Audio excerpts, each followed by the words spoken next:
Hey everyone, welcome back to another quick chat. I'm picking up from Monday and we're talking about how the Lord speaks to us. This is a Bible study edition and we're going at number 8. I did 1 through 7 on Monday. We're starting at 8 and 8 is his living word. And his living word is coming out of Hebrews 1 through 2. And it says, in the past, God spoke to us through the prophets at many times and in various ways. But in these last days, he has spoken to us by his son, whom he appointed heir of all things, and through him also made the universe.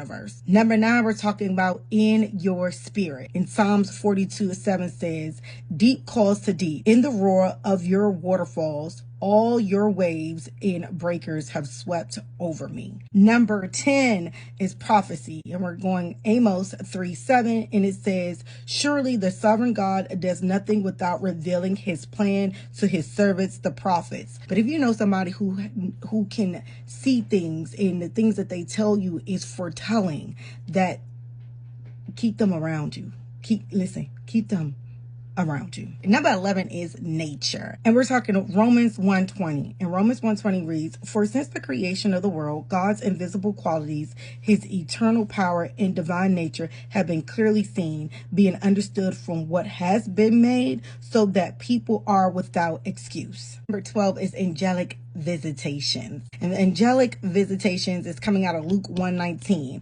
The angel said to him, I am Gabriel. I stand in the presence of the Lord, and I have been sent to speak to you and tell you this good news. And let me tell you something. Let me put a pin right there. When you hear something, when you're compelled to something, if something comes repeatedly, when you see something on auto repeat, if you feel like you've been there before and this feels familiar, I want you to write it down. Number 13 is circumstances, and we're going out of the book of Jonah. So the book of Jonah, and Jonah refers to God's heart for a nation, because God has a heart for us in our circumstances. And even when our circumstances look crazy, I'm telling you, he's already working it out for us. And Jonah is a reluctant Hebrew prophet who journeyed to Nineveh to preach judgment to the people who weren't living right? And in his mission of doing that, God said he was going to forgive the people. Well, Jonah gets mad, okay, and he runs from God. And since he ran from God, God put him in a fish for 3 days. That's how you get Jonah in the whale. But Jonah's mission leads to Nineveh repenting, which is what God's fulfillment is, highlighting that your circumstances is always going to lead to your repentance. Number 14, the last one, is emotional sensations. We're going Acts 14:9, and it says, he listened to Paul as he was speaking. Paul looked directly at him and saw that he had faith to be healed. So those are the 14 ways that God speaks to us. Hopefully this helps you in this Bible study edition, and I will see you on Friday for another quick chat.